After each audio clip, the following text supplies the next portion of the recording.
Good evening.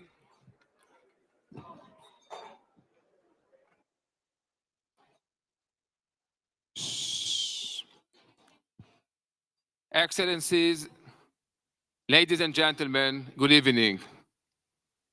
On behalf of the EJA and our partners, welcome to our memorial dinner. A special thank you to Rabbi Shlomo Kovesh at Emir and the Action and Protection League for their help and support. My name is Eli Edelkop, and I will be your host this evening. We are delighted and honored to welcome Presidential Minister Wojciech Kolarski, who will read a welcome message from the Polish President. Mr. Kolarski, please join us.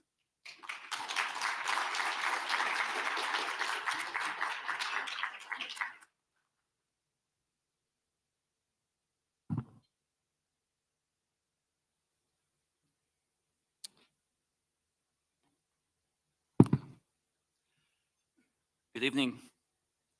As I'm here on behalf of the President of the Republic of Poland, it's a truly privilege for me to read a letter of President Duda.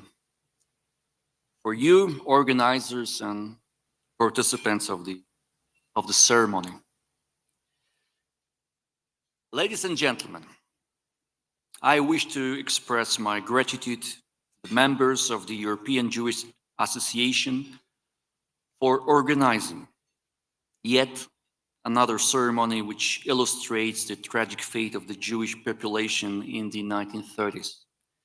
Please accept my greetings and thankfulness for this dismantling the truth about the events which have left a painful mark in the history of both our nations. This year's ceremonies are taking place at the sites particularly marked by the wartime suffering of Poles and the extermination of the large Jewish community living there.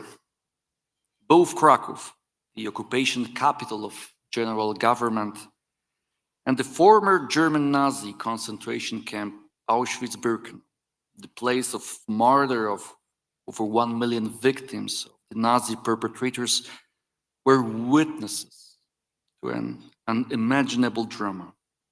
They became the arena of bestiality that had earlier manifested itself in many German cities during the memorable night of the 9th and the 10th November 1938. Today we know that the mass pogrom of the Jewish population was the forerunner of the planned systematic genocide which many months later reached the climax in the camp of Auschwitz-Birkenau, at Majdanek, Treblinka, and in many other German death factories, with which the German occupiers desecrated our homeland, Poland, in Hebrew called Polin, meaning here you will rest, a space which Poles and the Jewish minority inhabited together in peace for nearly 1,000 years. Today, nurturing the memory of the common past constitutes the fulfillment of our duty and obligation towards those who had co-created the rich heritage of the Republic of Poland. We remember about the persecutions, robberies, and mass murders of our Jewish fellow citizens, perpetrated by the Germans on the Polish national territory, which they occupied. German invaders inflicted hatred, violence, and terror on this land which had possessed their minds before, during Kristallnacht. Today, Poland guards the memory of the Holocaust victims and does its best to make sure that the whole world does not forget, especially now when the last witnesses of the Shoah are passing, while anti-Semitic excesses are growing. In the aftermath of the criminal terrorist attack of Hamas on Israel on the 7th of October last year, recalling the truth about the nature of the Holocaust is getting even more important.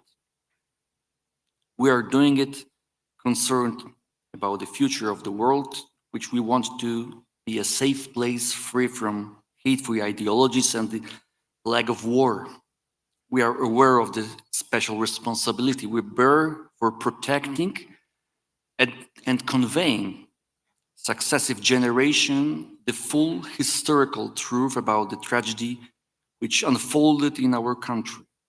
Responsibility for reminding about the guilt and the eternal shame of the cruel German perpetrators and about the infinite suffering of their victims. The fact that this is still a valid task is evidenced by the astounding and scandalizing return to the public debate of voices which relativize the Holocaust, questioning the perpetration as well as the consequences of the terror and genocide has to be countered with our strong response. We must not spare efforts to make sure that the future generations know the truth about those horrendous events and are able to make an independent and just moral assessment of them. Therefore, I do acknowledge all the initiative which, next to commemorating tormented and martyred victims of Nazism, also talk about the heroism of those who oppose the genocide and try to rescue in every possible way those exposed to cruel extermination. Eternal glory to the victims of Kristallnacht, eternal glory to the victims of the Holocaust. May their memory live on. Kind regards, President of the Republic of Poland, Andrzej Duda.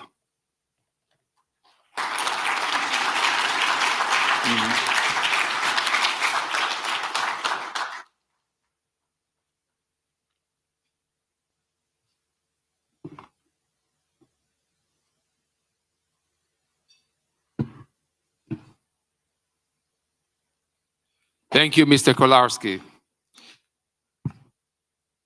Ladies and gentlemen, we gather in Krakow tonight and tomorrow in Auschwitz to remember the millions of lives taken. We say never again, but do we really mean it? I ask this question because today, in fact, right now across Europe, anti-Semitism is at levels last seen just before Kristallnacht. On October 7th, everything changed. The total and complete brutality of it, the terrible war that nobody wanted. The very real explosion of hate against the world's only Jewish state and against Jews everywhere. 1 year and 1 month have passed since that terrible day. Tonight, as we gather, over 100 hostages are still being held captive in Gaza. We don't know if they are alive or dead. At tonight's dinner, as you can see, we have laid a table for these hostages. They are always in our minds. As we start our dinner this evening, I would kindly ask you to stand and observe a moment of silence for those missing and for the innocent lives taken since October 7th.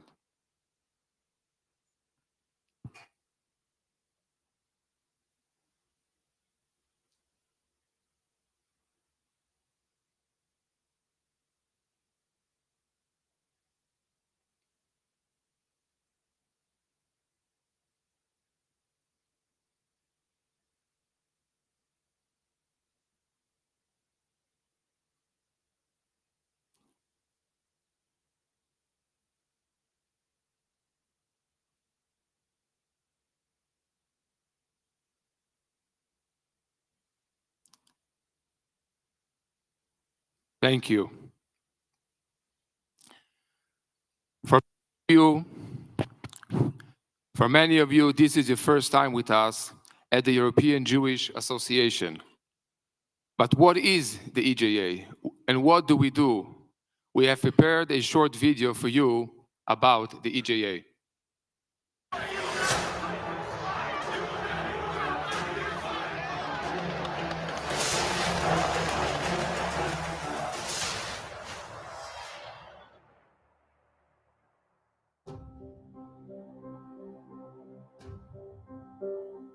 The EJA exists to make life better for Jews in Europe.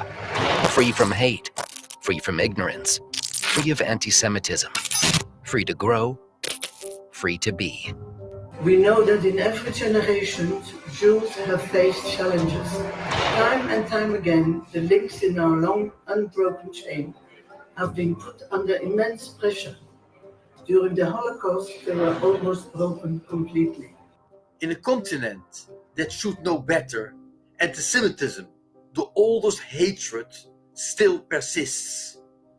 Antisemitism includes anti-Zionism too, the latest manifestation of antisemitism, hatred of the Jewish state and all it stands for.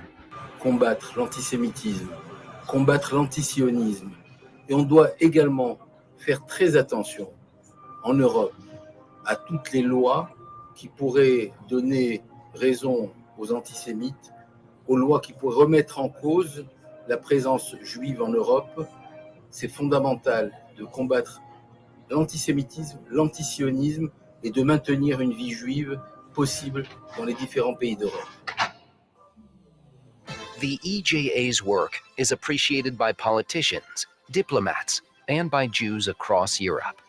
This is because they know that all of our activities are directed solely for the benefit of Jewish life, from the communities we serve right down to the individual Jew on their journey through life.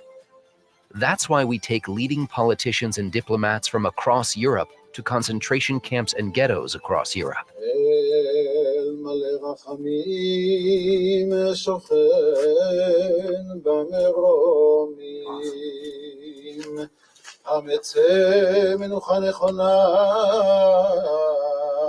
To remember, yes, but also to find modern answers to an age-old problem. We light a candle to remember those who perished and those who survived, burdened with unimaginable hardships. It is our sacred duty never to forget, never to remain silent, never again. To find solutions and to enact laws to make life better and safer for all. Antisemitism has no place in our societies. We will never tolerate the Jews' fears for their safety in the European Union.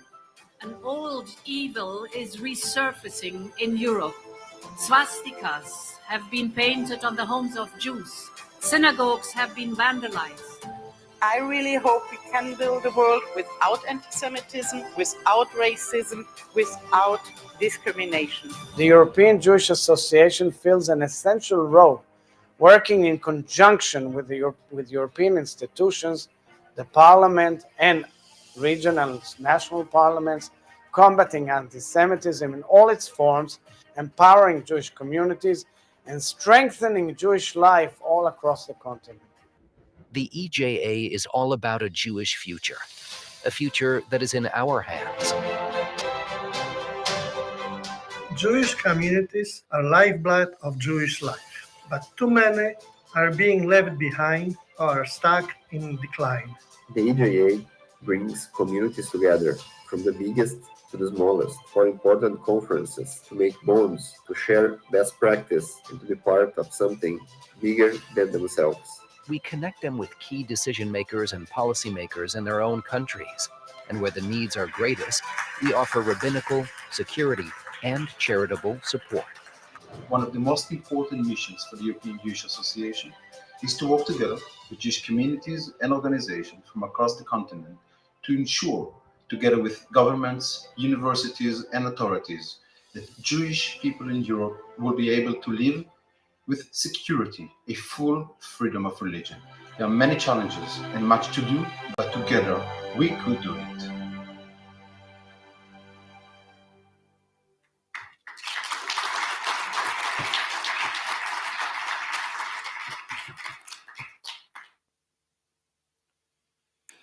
The EJA is one of the largest and definitely fastest growing of the Jewish organizations in Europe.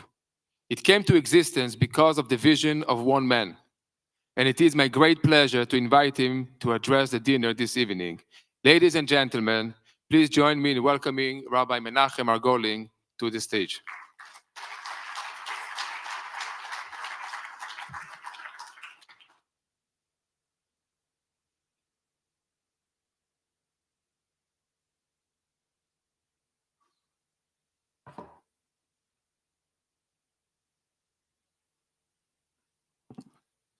Ministers, members of parliament, mayors, university deans, Jewish leaders, distinguished guests.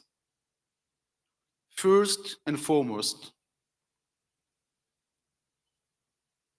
I would like to thank you very much from the bottom of my heart for your presence here today, for your participation, your commitment, your support, your empathy.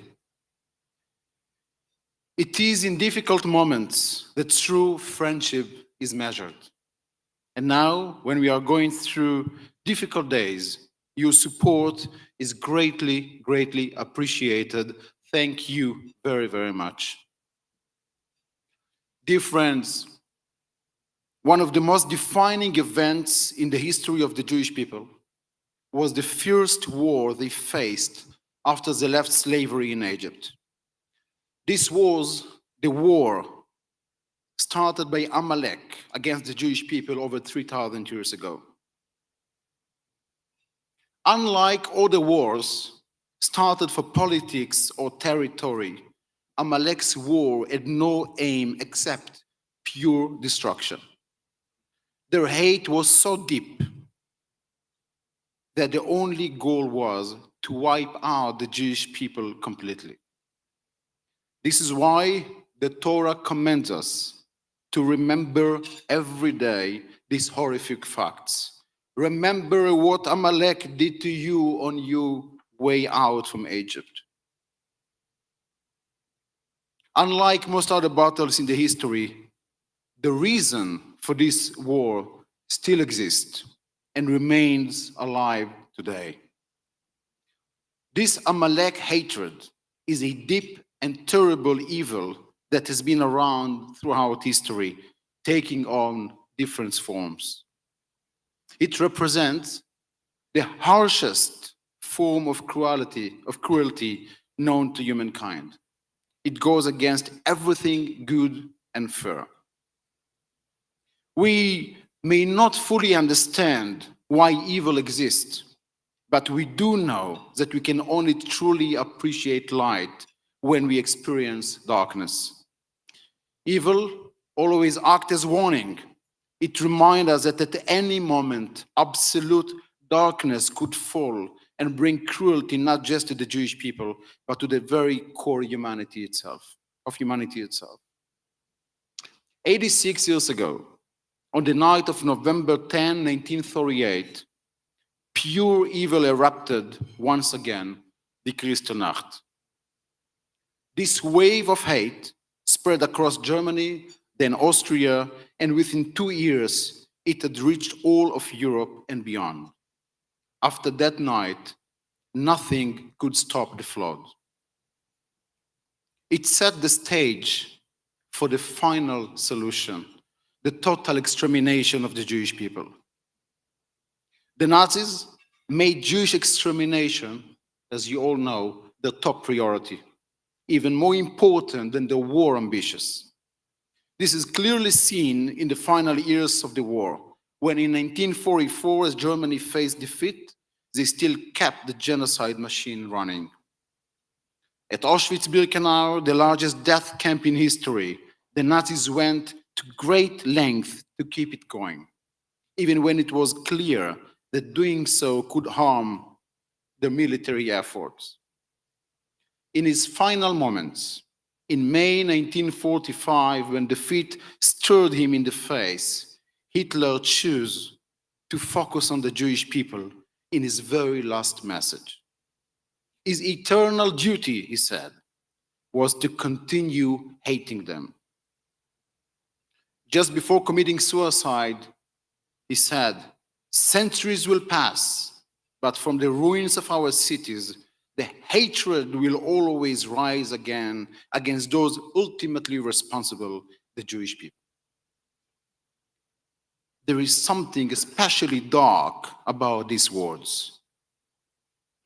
Unlike his earlier speeches, filled with propaganda and lies, Hitler's last words reveal his deepest truth.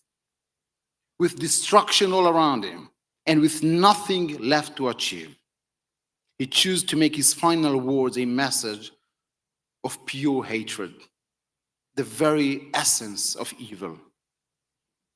Today, at protests around Europe and not only, we can see banners that say, "Hitler was right."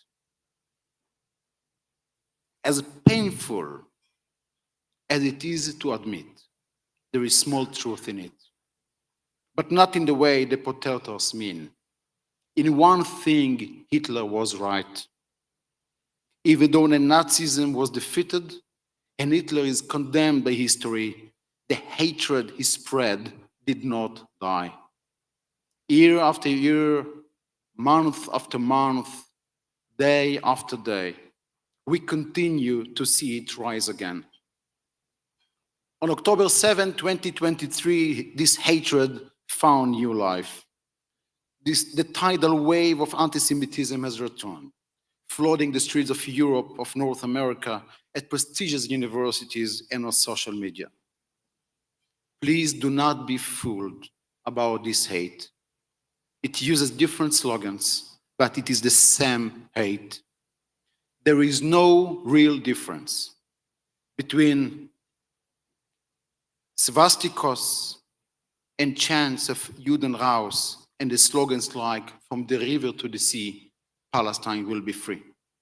Behind these words lies a deep-rooted hatred with one goal: to erase the Jewish people. This is nothing new. It is part of the long and painful history of the Jewish people. lasting over 3,000 years. The commandment to remember Amalek, it is therefore a deep moral, a deep duty for all of us. It means recognizing evil in its most unfiltered state and understanding that hate, always there under the carpet, is just waiting for the chance to rise again. And this hate has never really disappeared. Our duty is to keep being aware of it, aware that it is constant presence and that it will always continue to chase its goal. A reminder of this reality came just 2 weeks ago in the heart of Amsterdam, one of Europe's major cities. On the night of November 7, hundreds of anti-Semitic attackers targeted Israeli Jews. They assaulted them, chased them, they threw them into canals and into tram trucks.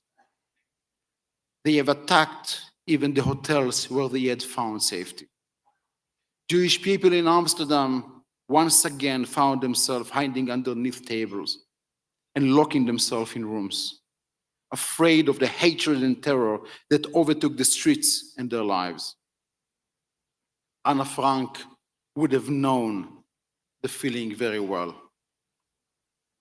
Ladies and gentlemen, do not be misled by the political mask that the hate tries to wear. You can oppose Israel policies just as you can oppose any policies of any nation. But this has nothing to do with the calls for Israel destruction or the call to attack and kill Jews anywhere in the world. Ladies and gentlemen, I stand here tonight with an urgent call to each of you. We should stop the tide of hate before it drags us all under. Now is the time to make real change. As I said in my opening remarks earlier today, I believe every European nation should declare a formal state of emergency on anti-Semitism. This would allow European government to take proper steps to respond to the horrible return of hate happening right in front of our eyes. This emergency decree, lasting at least 6 months, grants European government the authority to implement stronger police presence, restrict violence and inciting demonstrations, and hold to those who incite against the Jewish community to account. This may sound like a radical step, I agree, but we are in an extraordinary situation. Nice words and strong statements have achieved nothing. There is now no other choice but to act strongly. When the Torah describes the Jewish people facing Amalek, it describes a people who were weak and exhausted. It was these weaknesses that allowed Amalek to attack the Jewish people back then.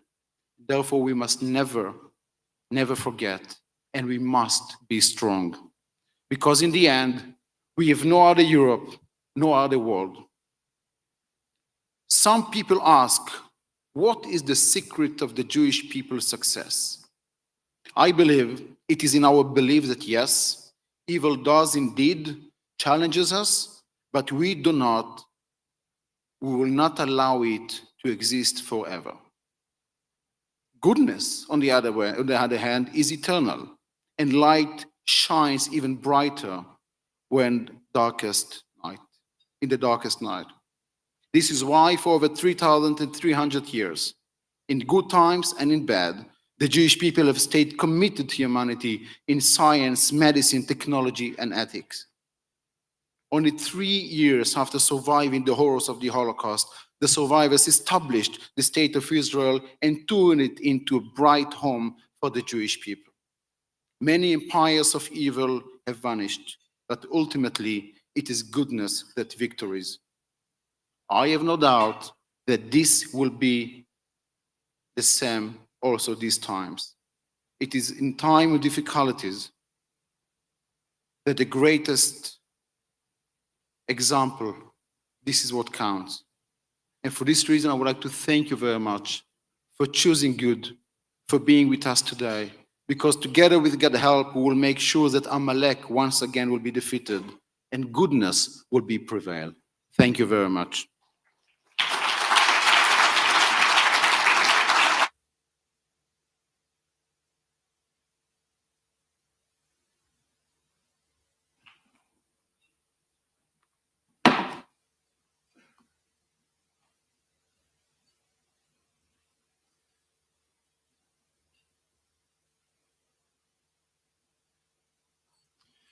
Thank you, Rabbi Margolin.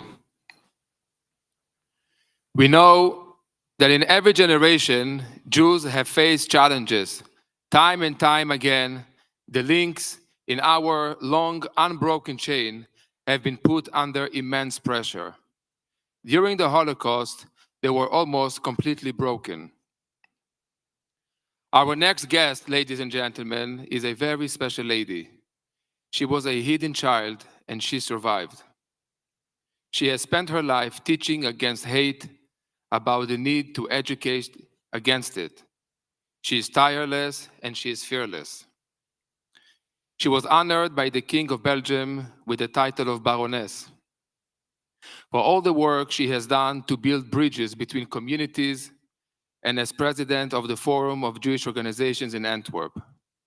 And we are incredibly lucky to have her as a dear friend and as an active member of our Council of Jewish Leaders, where she serves as a vice chairwoman for Holocaust Remembrance. It is now my great pleasure to invite Baroness Regina Sokołowski-Sluzny to the stage.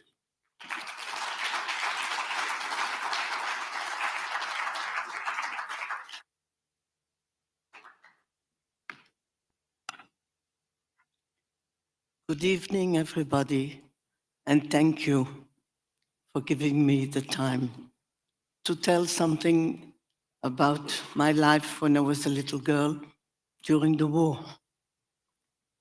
My motto is, without memory, no future. The book of what I passed, and my husband was also a hidden child, is now available in English.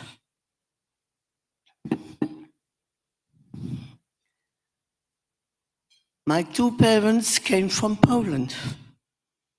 My father came to Belgium to be cured because he had skin cancer on one side of his face.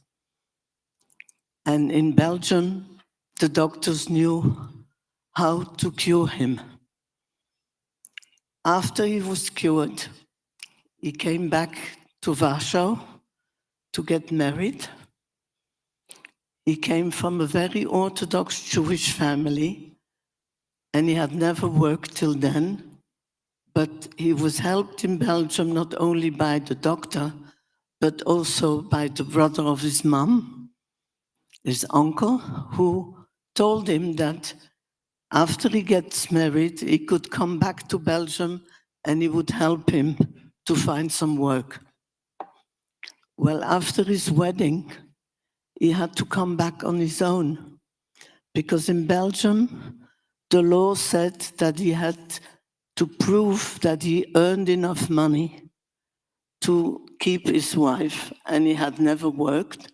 So he came back on his own. He worked for a year, and then only his wife could come to Belgium. Sadly enough, he was never capable of proving later that he earned enough to bring his mom. So I never met anybody of the family of my mother or my father. They all stayed in Poland and perished in the war. My father worked in Antwerp on the markets. And when the war broke out, he couldn't work anymore because the Jewish people, we lived in Antwerp, and the Jewish people couldn't go out freely. They couldn't work anymore. Everything was taken from them. And one of his non-Jewish friends said to my father, I have a mom, she has pensioned a cafe not far from Antwerp. She has some rooms. You can go there and hide. This was after we tried first to go to England, because in the First War, a lot of people went to England and they were saved. Well, when we came to the seaside, I was then a baby still. The last boat had departed. We slept there outside, and in the morning the Germans arrived and we couldn't go to England anymore.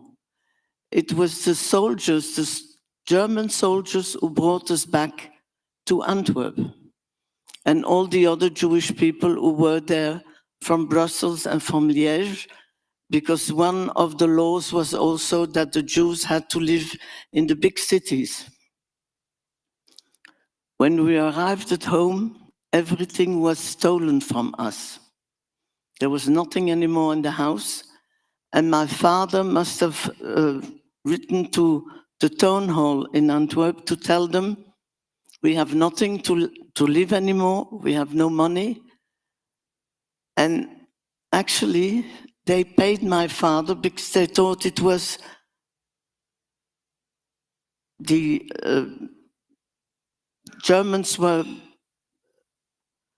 doing the war and it was a war crime. So it's with the money he got that we left Antwerp to go in hiding in Hemixem. Now, the lady's name in the cafe was Mrs. Pauldin. She gave us 2 rooms, one for my parents and one for my 2 brothers and myself.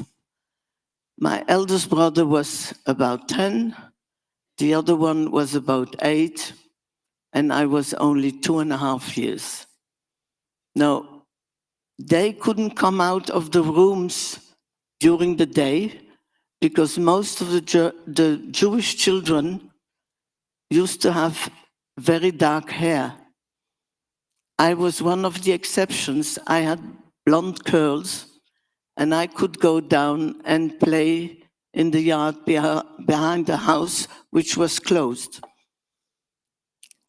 Next to the cafe where we were hidden, there was a food shop, and in the food shop lived Anna and Charles Jacobs van Dijk, the most beautiful, best people I ever met in my life.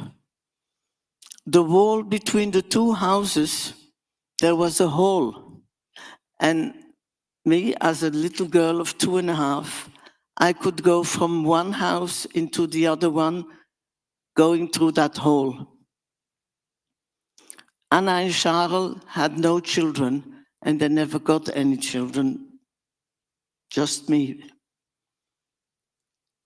But Anna had cats, and when she made food at lunchtime, she made the same food for her cats. And we didn't have enough food. So there were days that I was looking for food. And when Anna came out with a plate with food for the cats, she went back into the kitchen. I went through the hole and wanted to take the food from the cats. I didn't know that Anna was standing behind the curtain in her kitchen, and she saw me. Lucky for me, she realized that if a little girl of 2.5 wants to take food from the cats, she must be very hungry. And she realized also that behind this little girl was a family. And from that day on, she gave me food for my parents, my brothers, and for me. Now, we thought that we were safe hiding at the place with Mrs. Pauldin, but somebody must have found out. And behind the 2 houses, there was the German army in a big castle living. And one of the people out in Hemixem, where the houses were standing, went to the Germans and said, there is some Jews living with Poldin, you have to go and pick them up. An officer went to the mayor, and it's the mayor who had to come and take us to Dossin, to the Caserne Dossin in Mechelen, from where all the Jews from Belgium were taken to Auschwitz. Lucky for us, he had a little son of 12.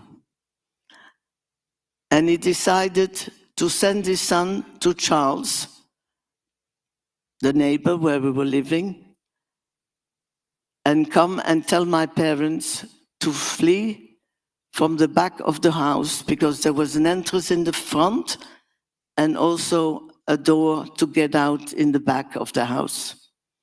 When Charles comes to us, he said, Mr. and Mrs. Schlusny, take whatever you can take in your hands. Take your 2 boys. If you want, you can leave the little one with us. And if you find a good place, you come and pick her up.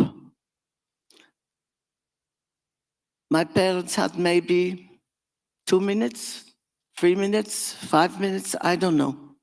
I was 2.5. My parents left, and I stayed with Anna and Charles. Well, I was a very, very happy little girl staying with those people. I had a room for myself. I had love from these people because they wanted children and they never had children. And they had food in the shop, so I had always, my stomach was filled. My parents didn't come and pick me up during that time of the war, 3.5 years, because they had to change 15 times during the night from one place to another because something happened and they had to leave. So I didn't see my parents for 3.5 years. And I stayed with Anna and Charles. I was very happy because they loved me a lot. I went with Anna to church, but she never asked me to say a prayer or whatever, just to sit next to her because she knew that I was a Jewish girl and she didn't expect for me to change that. I went also to kindergarten, and when the war finished and we were saved by the Canadian army, the teacher said to Anna and Charles, if you think that your little girl will go later to study, you better send her from the first year, because I was turning 6 and would go to the school, first class, send her to Antwerp. It's only 20 minutes. So Charles decided that he was going to write a little note to my parents to come and pick me up. So you would ask, how did Charles know? Well, except from keeping me 3.5 years safe and loved, he used to go out regularly and bring food to my parents. For a long time, I never knew how he could find them. But lately, in a house who was empty, and in one of the cupboards that they emptied, when they emptied the house, they found some letters. And in the letters was written that Charles was with the Resistance, who was fighting the Germans. So I suppose that through them, he knew every time where my parents were hiding, and that's how he could bring them some food. When my mother came to pick me up, I saw her. She looked terrible. She was thin, white skin. I was a bit scared of her. And I said, bonjour, madame. I didn't recognize her because I hadn't seen her for 3.5 years. And Charles said, but that's your mom and you can go home now. Well, I was home.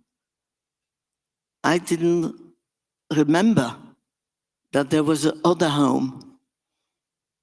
I remember that Anna wasn't my mom, but I didn't know which other lady was my mom.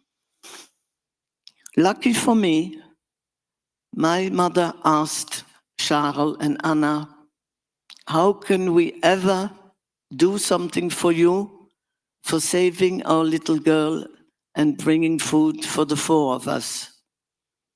And all what these wonderful people asked was, don't take the little girl completely from us. And my mom, she was a very Orthodox lady. She's the granddaughter of the Jose of Lublin. She gave a word that I would come every weekend to Hemixem, to Anna and Charles. So it means that in the week, I was with very Orthodox people, which I didn't understand because they spoke Yiddish. And all I was speaking was Flemish. So I had to learn Yiddish to understand my own folks. So for me, it was the time that it was difficult because everything was different. The food, the language they spoke, they were quite nervous because they still had this scareness in them. And suddenly I was with 2 other boys bigger than me. And most of the people here knows that in Jewish families, if the first one is a boy, well, he's the king in the house. So they looked at me like, what is this little one coming to do here? Because 3.5 years they hadn't seen me. So it was quite difficult. Much more than in Hemixem, where I was alone, where I could do everything, I could ask questions, they would explain to me, and for my parents, they couldn't explain because I couldn't understand them. And every weekend, I went back. So it means that in the week, I was a religious little girl going to a Jewish school, and in the weekend, I was nothing. And I didn't realize. And this went on till I was about 14, 15. And then I wanted to meet some other youngsters because in school I had only girls, no boys, and my brothers weren't that nice with me. So I went only on Sundays and I stayed home. Now, never eating gefilte fish or the real Jewish food, it was difficult for me. Even so that when my mom made some sandwiches for me to go to school in the morning, because I stayed in bed so I shouldn't have to eat those sandwiches, I threw them away because it was not white bread, there was no butter, there was no chocolate on it, like I got in Hemixen with Anna and Charles. And I never realized when I was a small girl that throwing this away, it was food taking out of the mouth of my mother and my father and my brothers. Later on, I realized what I had done, but as a little girl, I never realized.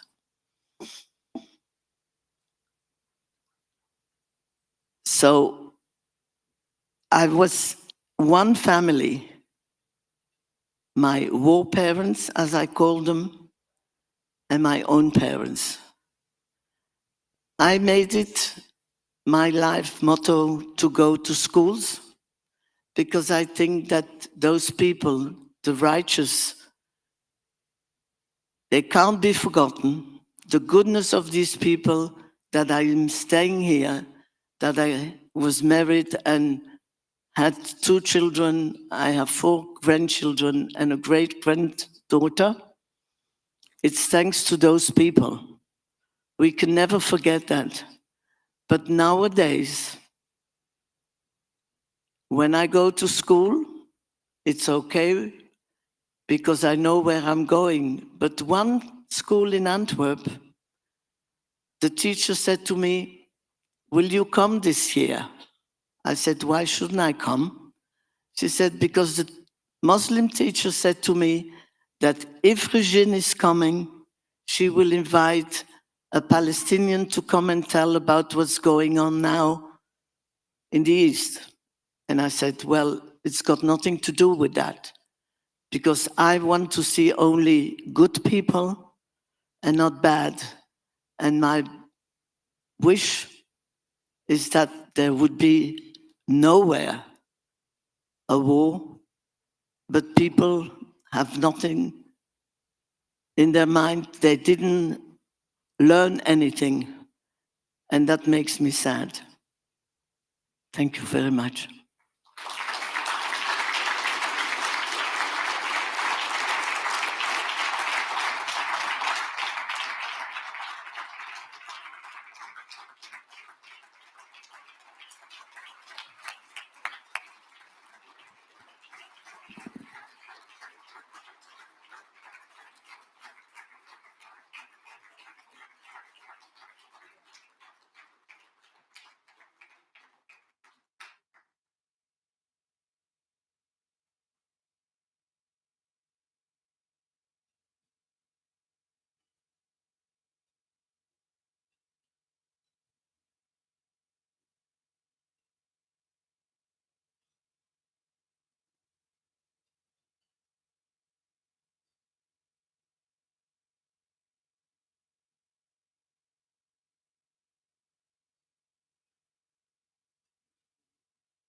Thank you, Regina. Ladies and gentlemen, I would now like to show you a very short but impactful video made by some Israeli comedians, but with a very powerful message.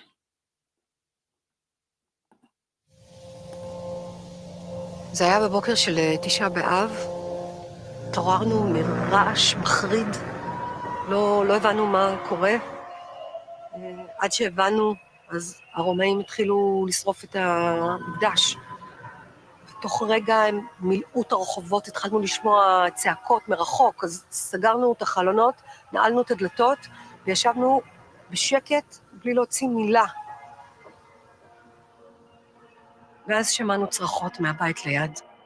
הבנו שפרצו לבית של השכנים שלנו. משפחה נחמדה, האבא היה המוהל של הקהילה, הוא עשה לבן שלי את הברית. שמענו אותם צועקים, עד שלא שמענו יותר כלום. חשבנו לברוח ליער, אבל כל מי שניסה לברוח גילה שפשוט אי אפשר. הם חיכו ברחובות ותפסו כל מי שיצא החוצה מהבית. השלג התערבב עם הדם. אנחנו חיכינו שמישהו יבוא לעזור לנו. המשטרה, הצבא, מישהו, אבל אף אחד לא בא. התפללנו לאלוהים, אבל גם הוא לא בא. הרגשנו כל כך לבד. ואז הם באו ודפקו אצלנו על החלונות, אז מהר לקחנו את הילדים, תפסנו אותם, רצנו לכיוון הגג. יכולנו לראות את כל הבתים מסביב, הכל אש, הכל שרוף. ראינו את הפנים שלהם, של האנשים שעד אתמול קנינו אצלם ירקות, הופכים חיות אדם. הם היו באקסטזה, הם ניפצו את החלונות הרעבה, ראיתי אותם שורפים את החנות של אחותי, אחר כך עולים ושורפים את הבית כנסת, והכל היה מלא עשן וסמוכיות, לא חשבתי שבני אדם מסוגלים לעשות דברים כאלה. זה היה כאילו להסתכל על הרוע האנושי בעיניים. הם ידעו בדיוק לאיזה בתים להיכנס, כי הם סימנו אותם בצבע אדום. הקטנה שלי שאלה אותי אם הם הולכים לרצוח גם אותנו. לא ידעתי מה להגיד לה. אמרתי לה, לפחות אנחנו ביחד. כולם שואלים אם נצליח לחיות עם זה. אנחנו חייבים איכשהו להמשיך הלאה, לאט לאט, להתחיל לבנות מחדש. את כל מה שהם הרסו, את כל מה שהם שרפו. את המשפחות, את הקהילות, את העם. אנחנו לא הולכים לשום מקום. אנחנו נמשיך לחיות פה. נמשיך לחיות בשביל כל מי שאיבדנו, בשביל הילדים שלנו. אנחנו נהיה בסדר.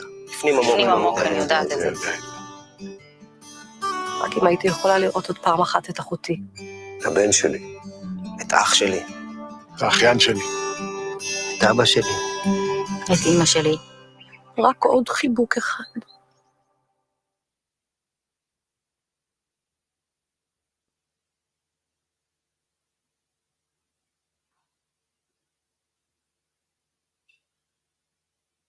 In every generation, the Jewish people, no matter the circumstances, have been able to count on a righteous few. The few who did the right thing, sometimes putting their own lives at risk to save ours. Just before, we heard Regina saying her very emotional, amazing story, how she was adopted, and by the parents who hid her, who kept her safe.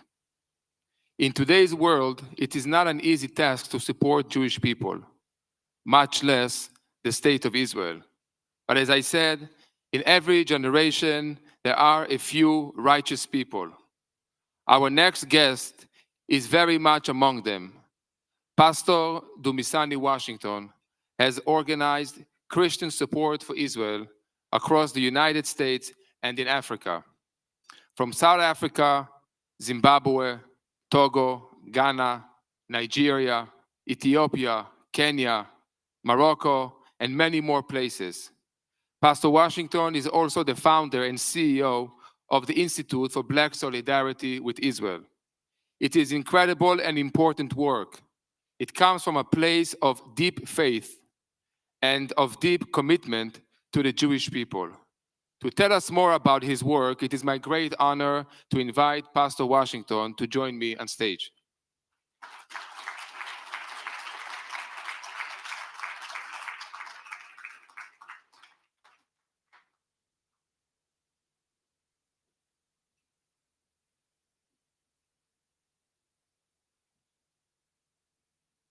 To all the leaders of EJA, I want to say the wrong acronym, and all of the dignitaries and the leaders that are here, political, rabbis. I may be the only pastor, so I'll say to the pastor. I want to first apologize for my attire. I just got off a plane. I haven't had much sleep over the last couple of days, but I'm glad to be here. I'm honored to be here. I had not met Ruth face-to-face until today. But she follows some of the work that we've done at the Institute for Black Solidarity with Israel.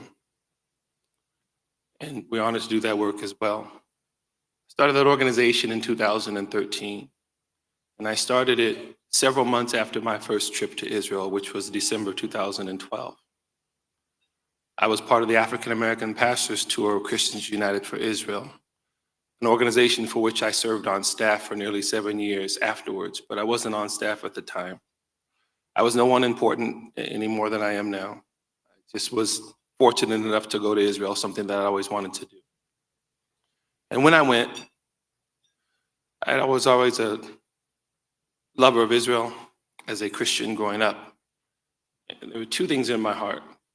I had in Africa, deep love for Africa from the time I was a young adult. Those two things kind of married each other there at the Western Wall. One of those nights, it was Hanukkah that year, that time of December.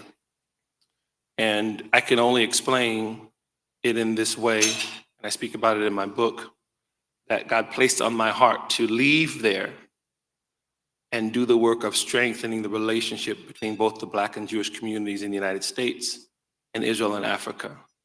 I told our church when we get back, and I spoke to them about what was on my heart, you have a sense that it's probably God because you have no idea how you're going to do what you feel to do. And I began to speak. I began to organize. At some point, I'm speaking in churches, synagogues, universities across the campus, around the country. At some point, on staff with Kufi, going back and forth to Israel. And I must have, at this time, with different organizations and different thrusts, been to Israel some 15, 16 times over the last 10, 11 years. I don't remember which trip it was, but maybe the second or third, I don't know. It's in Yad Vashem. And as those all of who've gone, it's huge. And it's just not even just emotionally, but just physically to take in, to be able to go through all of the corridors and see all of the things that are so important to see, the video displays, the shoes from the children, all of these things. And this one particular time, I don't remember what section it's called, but I stood there looking at the map. This map, this particular map, because obviously there's more than one, was the map of the Nazi incursion into North Africa. I saw the placements in Libya and throughout. And having wonderful friendships throughout the Jewish community for a long time. From California, from where I'm from, I don't live there now, there's a large Mizrahi community from which I had learned about the Farhud, Persian Jews, the Jews of Syria, the Jews of Yemen. And as I watched the map, I was reminded of something, that infamous picture, Berlin 1941, when Adolf Hitler is sitting there with the Grand Mufti of Jerusalem. There were two Nazis in that picture. What we found as an organization is that generally in the West, and I, as an American, will speak specifically to that for a moment, we have failed our Jewish brothers and sisters. That comes in many different ways.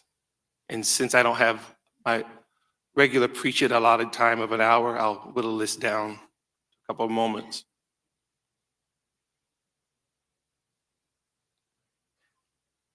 For reasons that are both political and spiritual, we, when I say we now, please understand that I'm saying we in the West and America, as supporters of Israel, have not done our due diligence in what I call speaking truth to power.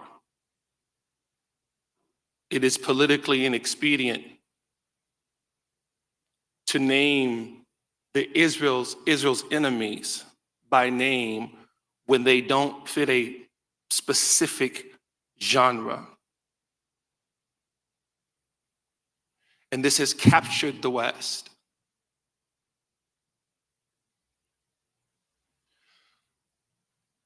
In 2014, Dr. Charles Asher Small, who is the head of, some of you know the organization, the Institute for Global Study of Antisemitism and Policy.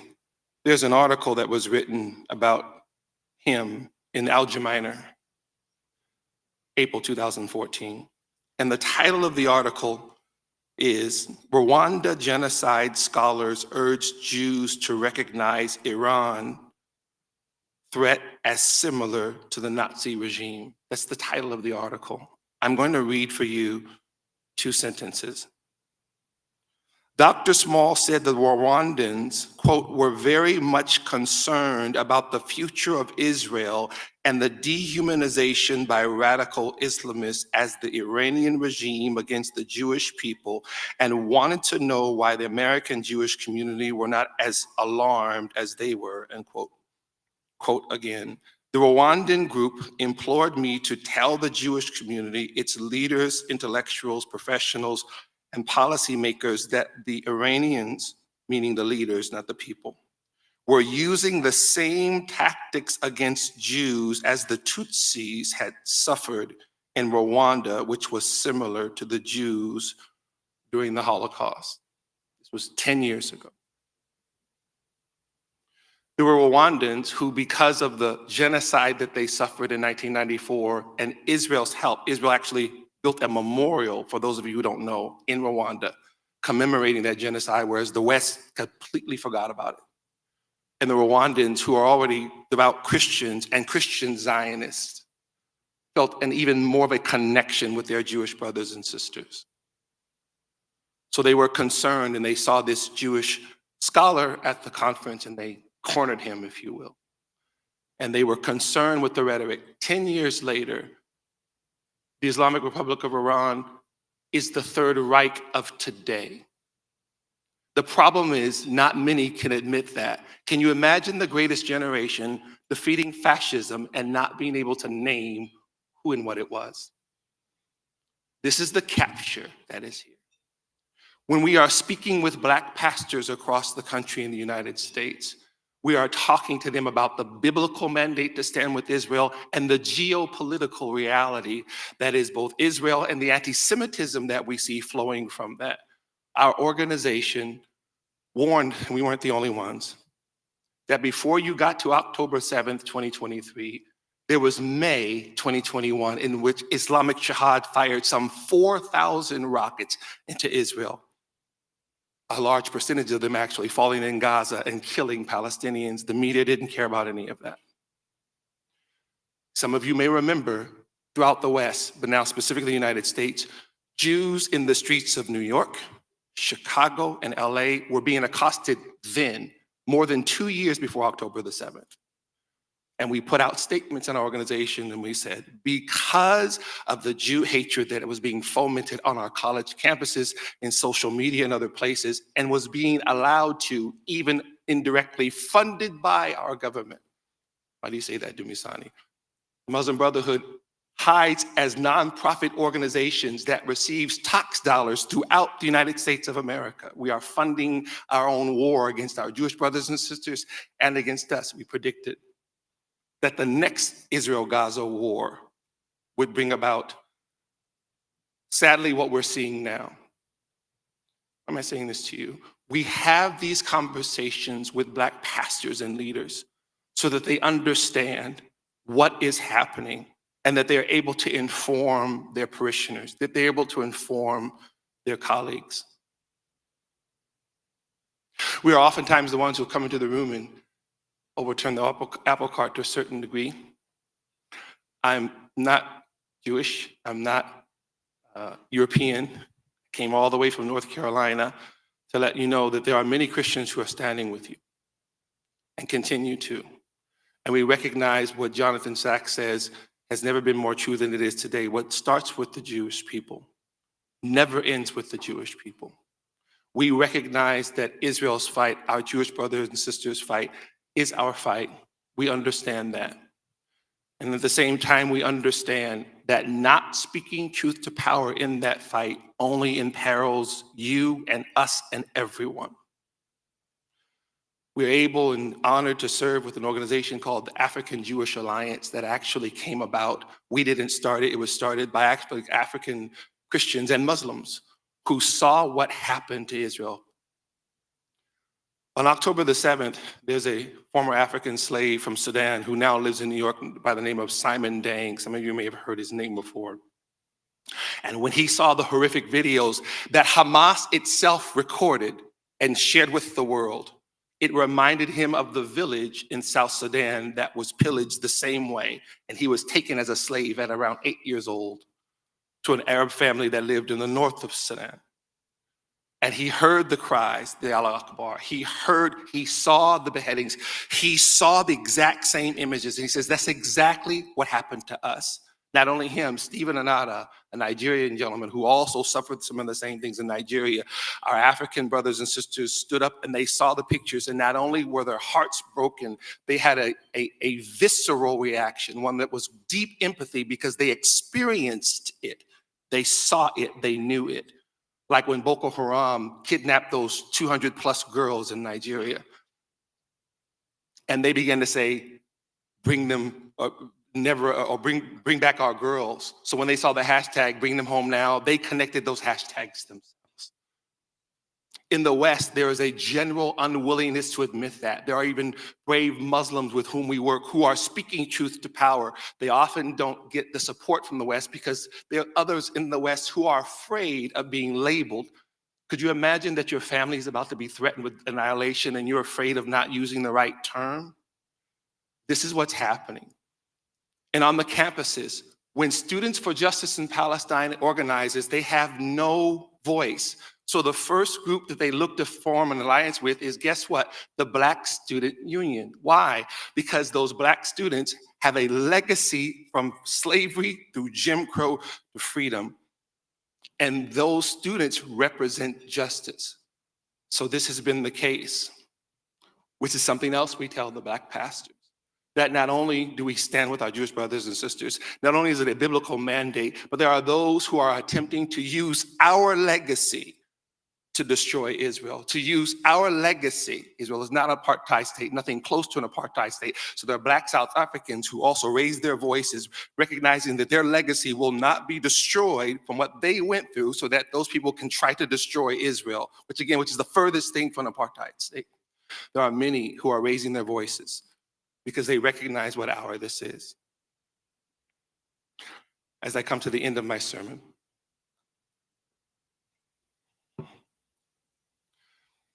my son and I, earlier this year, were in one of the historic synagogues in Los Angeles. My son's a musician, as am I, and it was a music celebration or commemoration, if you will, several months after October the 7th. So the feeling throughout the ceremony was the highs and the lows, Rabbi. There was the sharing of scripture and songs, and then the remembering of the deaths and the remembering of the names, remembering of the hostages that are still there even now. And it was such an amazing moment because in the room, you felt the hope and the despair. Everything came together, but only in a way that we understand it scripturally. What was amazing was that here are our Jewish brothers and sisters gathered together for this commemoration, if you will. And the songs are heartfelt and they're being sung from the depths of their souls. And then the testimonies of different difficulties are being shared as well. And you are feeling every moment. None of it is contradictory. It's just something that's coming together in a very, very strange and beautiful way. Psalm 147 is among the many of the Psalms that are have such lore throughout the Christian church. Christians often sing, of those 8 verses, 7 of them. I will lift up mine eyes to the hills, from whence cometh my help. My help comes from the Lord, the maker of heaven and earth. He will not suffer your foot to be moved. The Lord that keepeth thee, he shall not slumber nor sleep. There's a very famous song. There's many songs that were written from there, and it goes on. The Lord is my keeper. The Lord is thy shade upon thy right hand. It struck me as a musician a little while ago, maybe about 2 or 3 years ago, as I was with some Black pastors in Israel at the time. We have some just times of sharing in scripture. And it hit me that of those 8 verses, the one that's generally omitted, and I'm not suggesting that the Christian writers did it intentionally, but what's generally omitted is verse 4, which is the point of the song. He that keepeth Israel. Hine lo yanum velo yishan shomer Israel. It's amazing. I shared this in a synagogue, and one of the Jewish friends walked to me, Pastor Misani, we have been praying the prayer of Psalm 147, verse 7, especially every day since October the 7th. So we sang it together. I shared with him a little bit of the gospel part, how it went. And then we sang together the Psalm 147, verse 4. I want to do that with you now before I sit down. And as we do it, I want you to know that as you are praying that, so are we. We recognize that this fight, this battle, it is incumbent upon us, your Christian brothers and sisters, to stand. If you say never again, our saying has been not on our watch.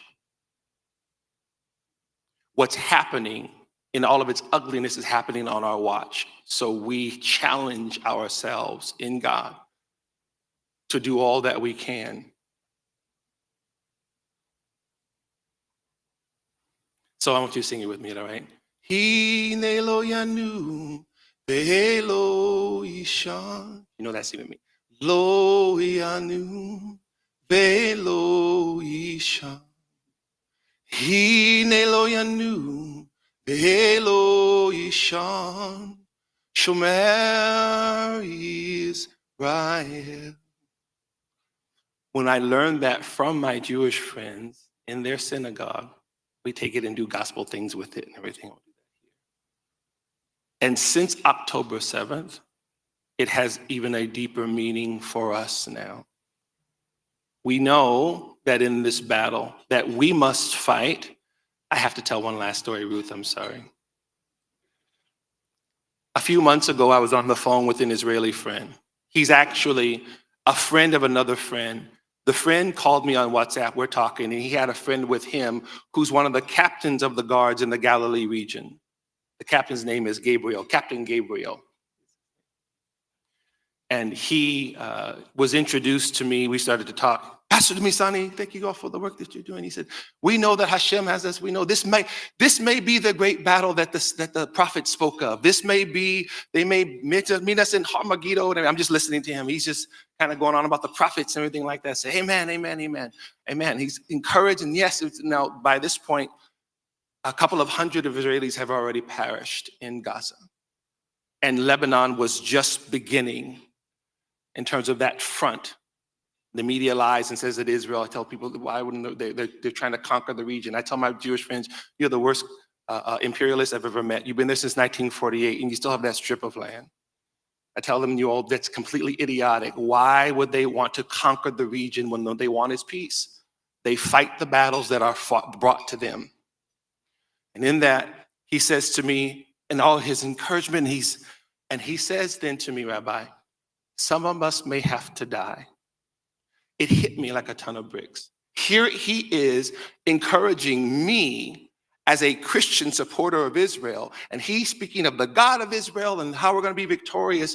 And what he was saying in this only way this very brave IDF soldier could say is that I'm willing to lay down my life to defend Eretz Israel. That has nothing to do with whether or not God is the Shomer Israel. It was a sermon within 2 minutes. Here he is declaring God's sovereignty and that he's the God of Abraham, Isaac, and Jacob. But as a soldier, he was saying to me, my job is to fight, and fight I will. If I have to die, we will live. I said, you know what? I'm going to share that with every pastor that I speak to from now and across the country. That level of faith. Yes, we stand with you. You inspire us.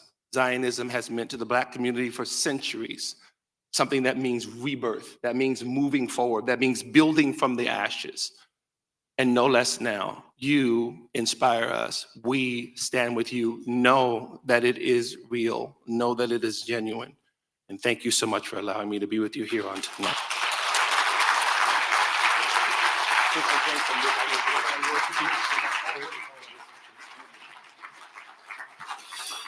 Thank you, Pastor. But I cannot let you leave just yet.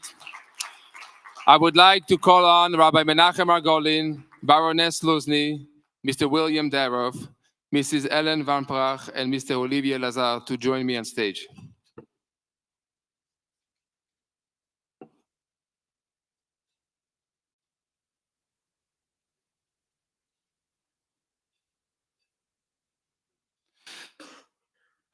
Pastor, you will of course know all about King Solomon.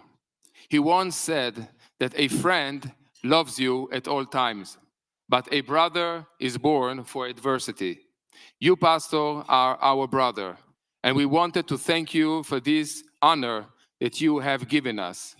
Pastor Dumisani, Washington, it is our pleasure to award you the EJA King Solomon Award for your incredible and important work.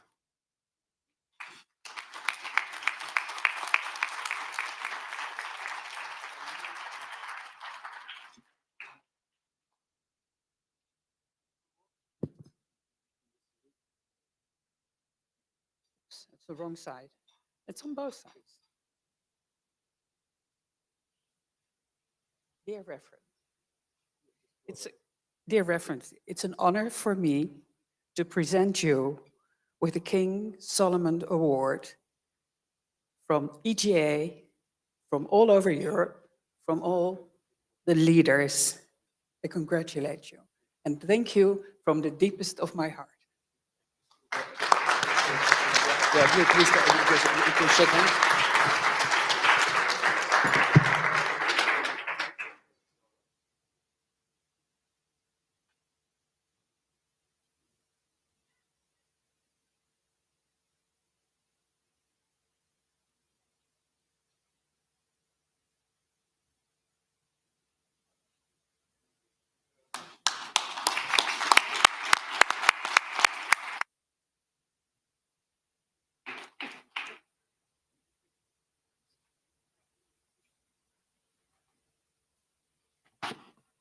Ladies and gentlemen, please enjoy your dinner. Bon appetit.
Ladies and gentlemen,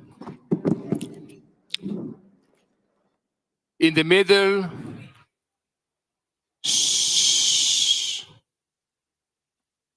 in the middle of the terrible events of October 7th, there are moments where the human spirit shines through, where light conquers darkness. I want to share with you a short video. What goes through the mind of a young man who goes in one instant from dancing at a party to fighting a brutal battle for his life? Each hero has a name and a story to tell. Some win, and it becomes an epic in the story of life. Such is the story of Daniel and Neriya Sharabi, brothers in arms. On the morning of Saturday, the 7th of October, they found themselves joining a mass of people who were fleeing from the Nova Festival grounds. The festival, which only moments before had been filled with joyful partygoers, rapidly became the scene of a massacre. The following hours could have been taken straight from a horror movie, something unimaginable in real life. Who will live and who will die, we say on our Day of Atonement. They chose life. They sprang into action, dividing roles between them. One cared for the wounded, performing life-saving procedures. The other ensured that terrorists wouldn't be able to infiltrate the oasis of safety that they tried to create in the heart of the killing zone. They were surrounded by armed terrorists. There was a gathering of young people, most of whom were wounded. They found shelter behind a disabled tank and chose to fight back until the last bullet. Daniel is a combat medic who is trained in saving lives under fire, but in this case, the battle was being fought by his own brother, Neriya, a combat soldier who, out of necessity, became their commander in the battle for their very lives. The sights, the voices, the cries, and the scenes of horror have stayed with them every minute since the 7th of October. The foundation they founded symbolizes the triumph of the spirit over circumstance. It symbolizes a survival instinct that is stronger than any massacre. And it speaks of us, the eternal people who unite in moments of joy, but also in the moments of great sadness that have befallen us. So, what goes through the mind of a young man as he battles to save himself and his friends while facing dozens of terrorists whose goal is to destroy them? I wish we didn't know the answer to that. Each hero has a name, and his name is Daniel Sharabi.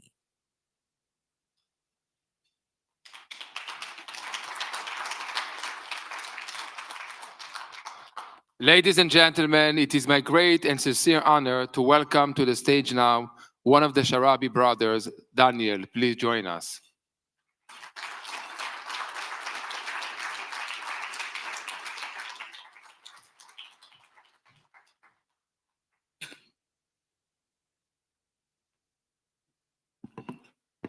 Hi everyone, good evening. Bon appetit. Thank you to EJA for this invitation to speak with you. I work with the EJA around the world, in America especially. My brother, unfortunately, not with us. He's okay, but he's in Israel. My name is Daniel Sharabi, and I survived the Nova massacre. I'm 24 years old. I finished the army 3 years ago as a combat medic. And the Nova was goodbye party because I'm supposed to leave Israel. I invite a lot of friends, family to the Nova. We arrive 5 cousins, 2 brothers, and around 40 friends that we arrive together to hang out for a festival of music festival, you know, like Tomorrowland in Europe. And we found ourselves facing with demon, and from Festival of Happiness it's become to Festival of Dead. My story is too long to share it now. I have only a few minutes, but I will share with you 2 big parts of my story. I was a medic in the army, and in a minute that I hear that someone gets shot, I understand that I'm going to help, because this is who we are. We are a Jew, and when we saw someone in trouble, we're going to help. And to this position that I took, joined me my brother, my cousin, and Yosef Chaim Ohana, that now hostage. He's one of my best friends since the boarding school. And we found a girl that was shot, 3 bullets rolling in her leg and back. And we understand that it's not something regular that happened. It's much bigger than that. And we evacuated the girl back to the festival. We took the girl from the road 232. And when we took the girl back to the festival, to the safe zone, we arrived to the medics and the doctors, and we understand that the doctor is Arab, and the 2 of the medics that was there also Arab, and few of them also a Jew, but they was Arab. And for a second, you not understand what's going on, and then you understand that we live in Israel. We live with Arab, with Christian, and we're part of something. We're going back to the road, and suddenly the terrorists arrive to us, and they start to shoot. And we was hiding behind the car, 4 people, and one of the RPGs hit the car that he was behind, and we all flew. And I have blackout from this moment, but I know after that I found myself and my brother going forward. My friend Yosef go to the left side of the road and get kidnapped 10 minutes after. He's still a hostage. And when we finished the road, we found a abandoned tank that one of the soldiers that was inside died. We decided that, okay, we've been hunting for 2-3 hours, but now we have opportunity to fight back. And if I'm going to die, I'm not going to die like that. We jump in, me and my brother. We take the weapons from inside. I was a medic, and we're going out, and we start to see some people gathering around, some wounded people. So I start to take care of the wounded. My brother responding fire to the terrorists. And I call to my commander, I put him on a speaker and start to give me orders, what to do, how to act. And we found ourselves fighting for 6-7 hours behind this tank. And people from the festival getting around to us, another group. We hit by 3 RPG. All my right side was with shrapnels. Part of them still here, but most of them out. And as a medic, I handle with a lot of blood over there, but something that I never will forget, it's a guy that get shot, a few bullets on his arm, and I did for them a tourniquet. I put for them tourniquet. It's to stop the bleeding. I don't know if a few doctors or someone that connect to the medic, but to do tourniquet on the field is the only one time that you can do it, and only in the hospital they can take it out or switch it. And I switched it for this guy 5 times, and in the end, it's get released.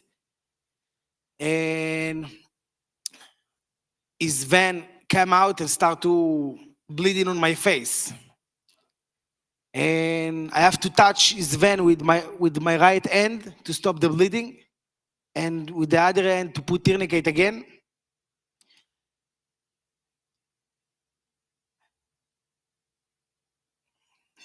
And when we finished this day, when the army arrived to us, my officer arrived to me, and few other soldiers, we started to drive out. Few vehicles that took us back. On the way out, we saw more than 200 dead bodies. Actually, our truck drive on two dead bodies, and you feel it. You saw them. You saw young people that you can recognize their clothes that was with you in the party. You don't know what's going on with the rest of your friends, but you go into the police station, wounded, but you are okay. The army arrived. And you know, in the army, they teach you how to fight, how to be a medic, to help, but they don't teach you how to handle after that with what you feel and what you saw. And we found ourselves start to get an experience of trauma. And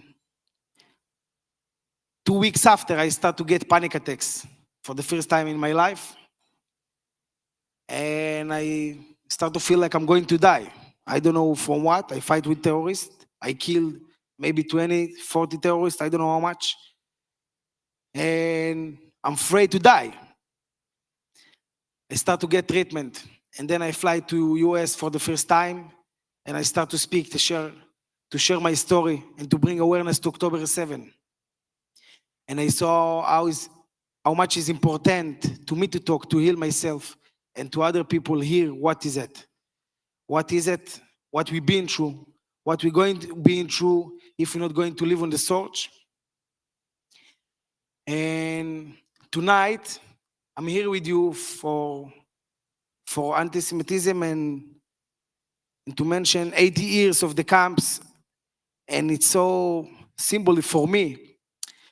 When she spoke, you know, I hear a lot of stories about the Holocaust. And now I'm a part of survivors. And I have personally connection to Regina for what she say about the fear, about how is it to feel to be hunting for 10 hours, about to be a friend of someone that in captivity for 400 days and 410 days. And it's not someone that you know. You know, I know maybe 4 hostages. I know maybe 40 people in the party that died. But this is one of my best friends. And if you want to imagine what is it, you can look to the right side or your left side and see who is your friends here. Or maybe your brother. And to understand what I'm feeling for a year. How is to be part of the family that you need to listen to the dad crying or they happy. But you need to hold up because we know that we have reason to live.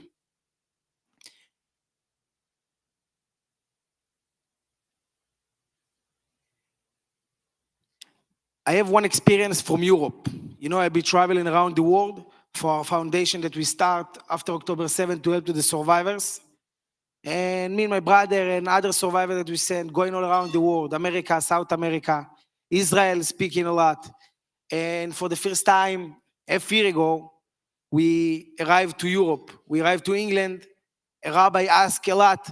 We didn't like Europe because the anti-Semitism that was going on here. You don't feel safe. And I say, okay, yalla, we're going.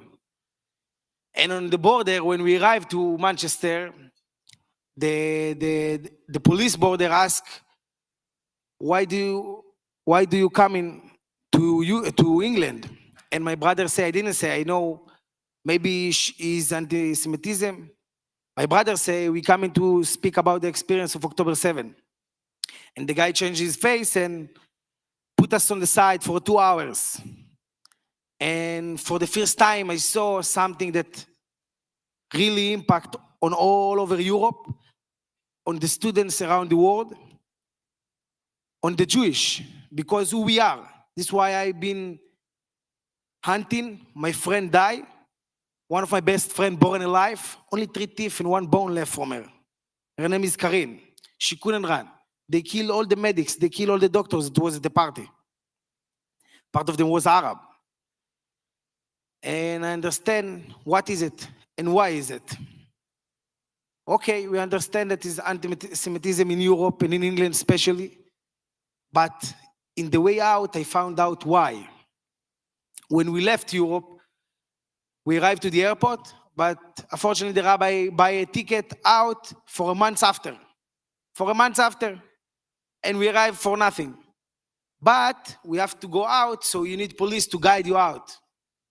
And the police arrived to us, and I saw on his face that he recognized me because it was all over the news.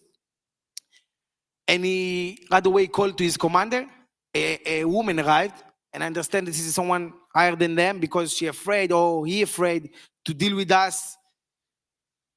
And I saw his attitude, and I understand that I have to do something. I can speak, I can talk, but they're not going to listen. So maybe I will show him a video.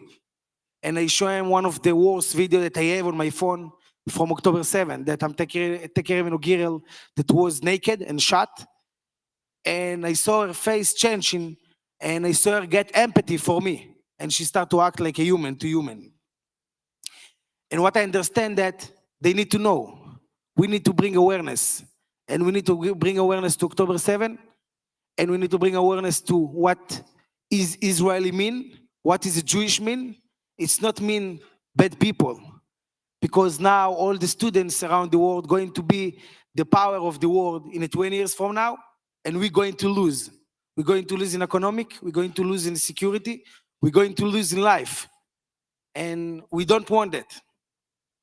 So we have a mission, I have a mission, and who is being on silence when something like that happen? And when we have hostages, we have 101 people in captivity in tunnels. When we eat here, they eating nothing. They don't drink. Think about that. We can be in silence, not when they're there, and not till we will change the situation in the world now.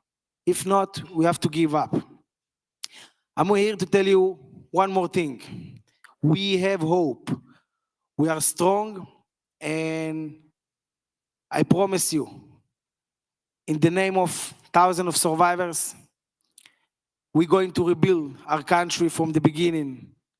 And we're going to be strong again. And we'll never give up, not to these people, and not to the people that not going to let us to continue to live our life. We have right to live, and we have right to have families, and we're going to do it. Thank you so much.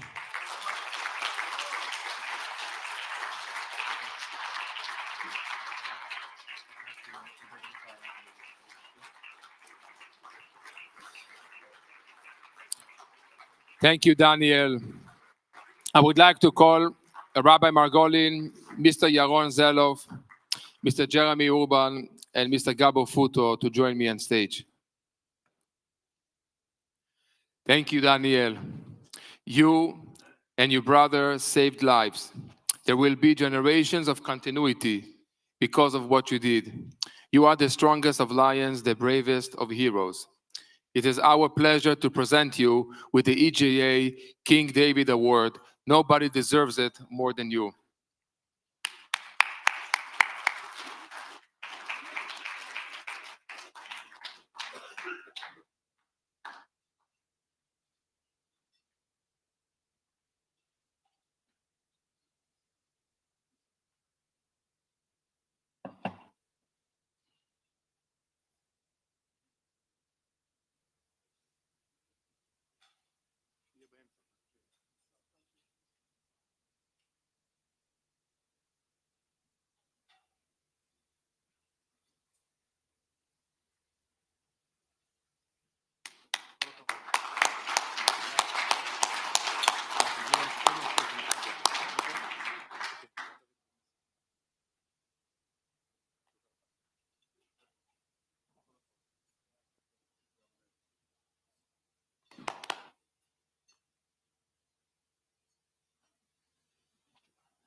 We at the EJA are big believers in sport as a means of breaking down barriers, building bridges, and in fighting hate. In fact, it has been our pleasure to work with both Chelsea Football Club and Adidas in combating anti-Semitism. And both have received EJA awards for their commitment to fight hate. Maccabi World Union is the world's largest Jewish sports and education organization, reaching 450,000 people in over 70 countries across 6 continents. More than 80% of its members are under 35 years old. Maccabi is committed to strengthening the Jewish people worldwide and enabling Jews of all ages to grow closer to their Jewish heritage and to Israel. Their motto is sound Jewish, minds in healthy Jewish bodies. The chairman of Maccabi Europe, Mr. David Bessemer, is with us this evening. He has been, to use the sporting term, a champion in European Jewry, keeping our young people active and engaged in their faith and background. But more than this, he has been active in incredible cross-community work and in building bridges. To tell us more, I would like to call on stage Mrs. Ruth Wasserman-Landa, former member of the Knesset and EJA senior advisor, for a short talk with Mr. David Bessemer. Please join us.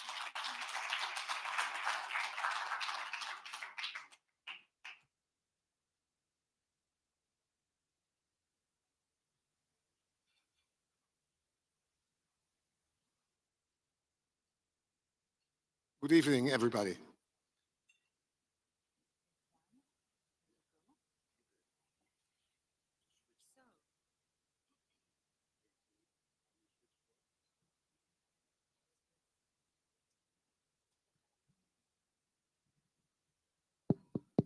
Yeah. Okay, so Mr. David Bessemer, maybe you can stand in the center of the stage and tell us a little bit about who you are and what it is that you do and why you came here tonight. Well, actually, I'm not the first David Bessemer, the real David Bessemer, and that's why it's so emotional for me to be here with you tonight in the vicinity of Auschwitz. The real David Bessemer was my grandfather, and my grandfather fled to Paris during the war. He was a proud member of the Jewish resistance. He was engaged in many fights. He was a very strong, big guy. But the Germans were after him and he fled to Paris. He got caught in Lille. My father was 8 at the time and he was rescued by the French resistance. It's a very complicated story, like many war stories. David Bessemer, the real one, was brought to Auschwitz together with his wife Selma. Selma was murdered in the gas chambers at arrival and he lived for another year over there and later on was murdered. And so was my other grandfather from my mother's side, Michael Pappy, was also murdered in Auschwitz. So I have 3 murdered grandparents here in Auschwitz. I promised myself never to come here, but when Rav Margolin called me, I couldn't resist, I couldn't say no. So that's actually where my volunteer story starts.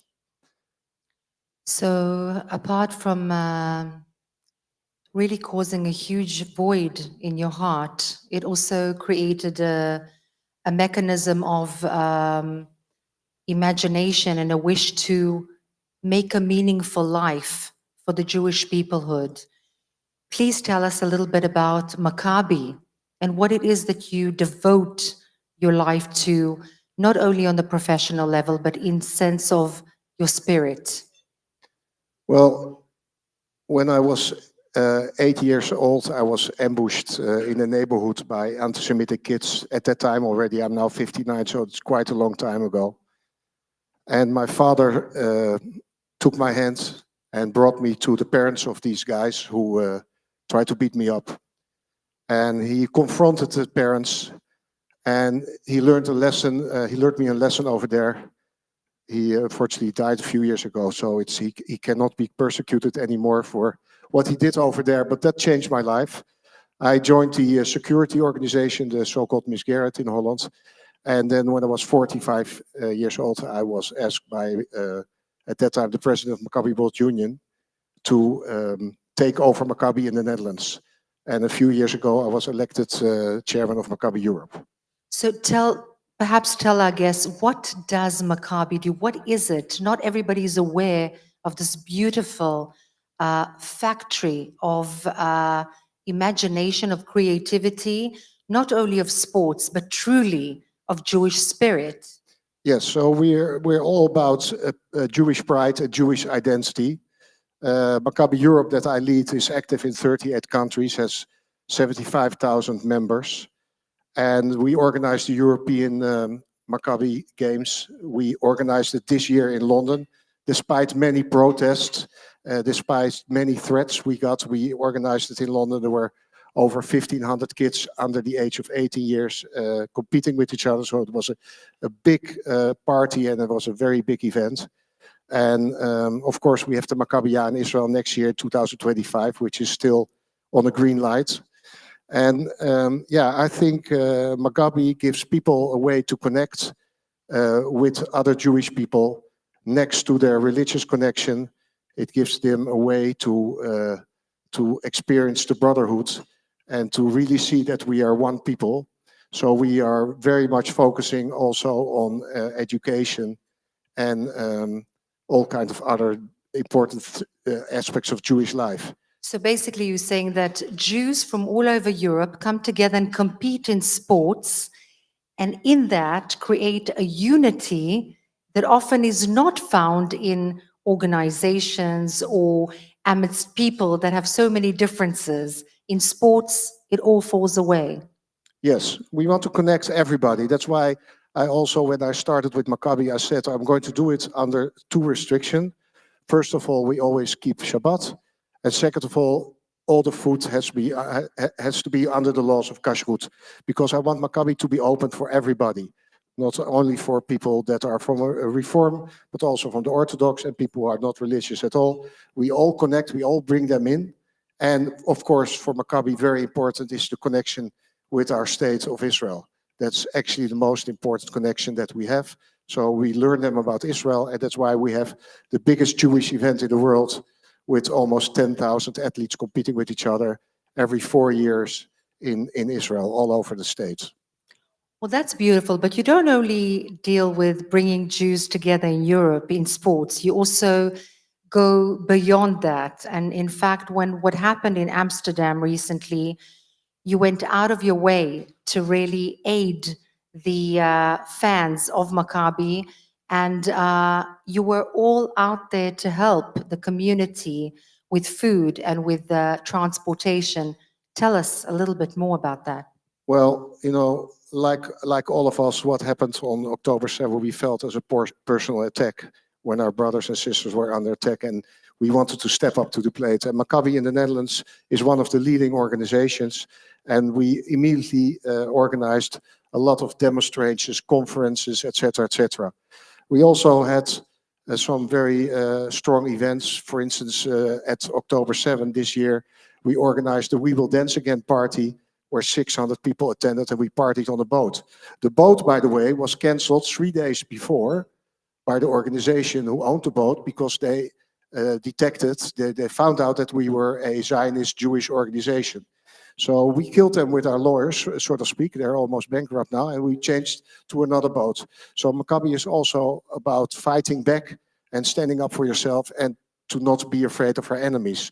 And last week, of course, I went to the Kristallnacht Memorial, and afterwards I went to the Ajax Stadium, because we had to play against, Ajax played against Maccabi Tel Aviv. And the atmosphere in the stadium was really good.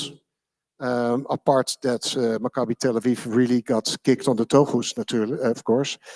So they didn't play very well, but the atmosphere was very good, and we went home. We won't tell anyone. No. So we went home, and then in the middle of the night, I got a lot of phone calls and WhatsApp messages from the guys that I still am very much in contact with, the security organization, and also for my Maccabi boards. And I saw the gruesome pictures of Jews being attacked.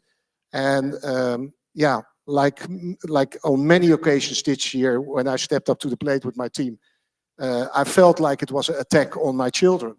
So I ran from the house and started calling all our volunteers. By the way, all these volunteers were already active during the Ukraine crisis, when we, as Maccabi Europe and Maccabi Holland, took refugees from Odessa, for instance, and we took them to Frankfurt, to Amsterdam, and to all other Eastern European countries. So this volunteer group was already active, and I immediately activated them, and we made a big shelter with first aid, and we created our own, sort of speak, volunteer taxi company, because the Israelis were afraid to take the taxis in Amsterdam because they're mostly driven by people with an Arab background. So we, sort of speak, had to rescue hundreds of Israelis out of our own city, the city where we thought that we owned the city that was once named Makom, by the Jews. And how did you feel the authorities dealt with that? How was the response of the mayor, for example, of Amsterdam, that you are indeed a friend of and close to? How did you feel about that? Well, the mayor of Amsterdam had a lot of criticism, of course, about the way she acted. I said on national television, because I was interviewed at the shelter, I said this is a Kristallnacht 2.0 that's happening here. And this is a pogrom. So I was one of the first to use this name, to use these words, title for what happened. And at first she agreed with me, and we got a lot of police support after everything happened. And as we could read in the newspaper yesterday, as she declared on television, when they showed the old clip of mine, she pulled back from the word pogrom. And I had a private conversation with her, and I asked her, why do you pull back from the word pogrom? And she said, because it's politically used by the far right as a political tool, and I don't think it was a pogrom, because women were not raped and children and men were not killed. And I said, so because of the police protection, you don't call it a pogrom. So we disagree on a lot of topics, but at the end of the day, I have to say, and I think that Rav Jacobs, the chief rabbi of the Netherlands, agrees with me that in the core, she's a good lady and she wants to support the Jewish community, but she is also trying to juggle with a huge Muslim community in Amsterdam, and she's trying to keep the peace. And she doesn't always make the best decision because of that. But that's my personal opinion. If you ask some other leaders in Holland, they will give you a completely different opinion. So you're actually saying that two Jews have three opinions. That's very surprising. But, you know, I just want to draw a thread between you and Daniel. Daniel came to dance at the Nova Festival, and you actually wanted to create an event for people to dance again on a boat. And Daniel didn't know you, and you didn't know Daniel. But the thread that connects you two is so beautiful, and it's so touching. And this is, you know, this Jewish spirit that we all share. And those who are not Jewish, that are with us, that touch our souls. So thank you so much for everything that you do. And thank you as well for everything that you do and for being with us tonight. Thank you.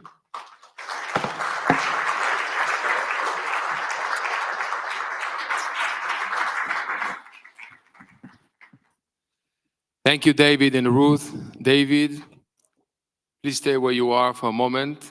I would like to call Rabbi Margolin, Mr. William Daroff, Mrs. Ellen Van Praag, and Chief Rabbi of the Netherlands, Rabbi Jacobs, to join me on stage.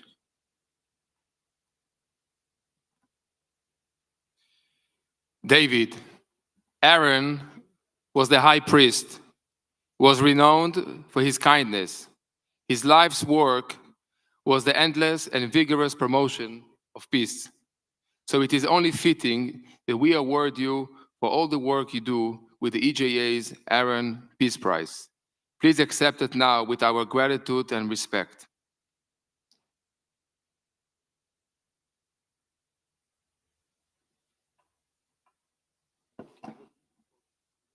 Thank you. With deep gratitude for your inspiring work for Jews in sport and in building community bridges, I present this beautiful award to you on behalf of the EJA and on behalf of all of us. Thank you.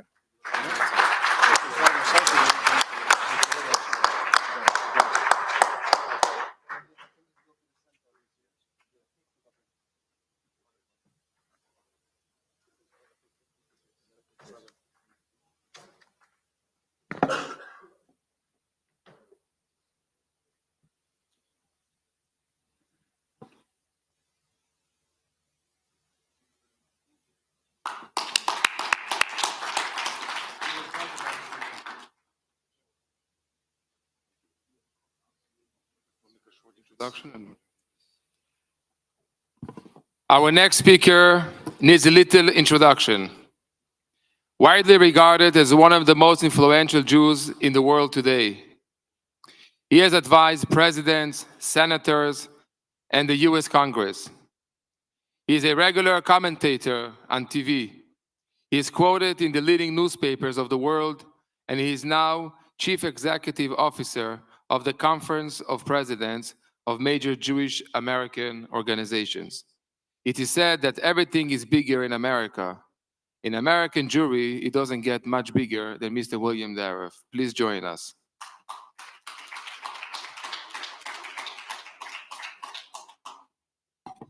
Thank you very much. It is an honor to be here, Mr. Minister, Your Excellencies, members of Parliament, rabbis, pastor, and other distinguished guests.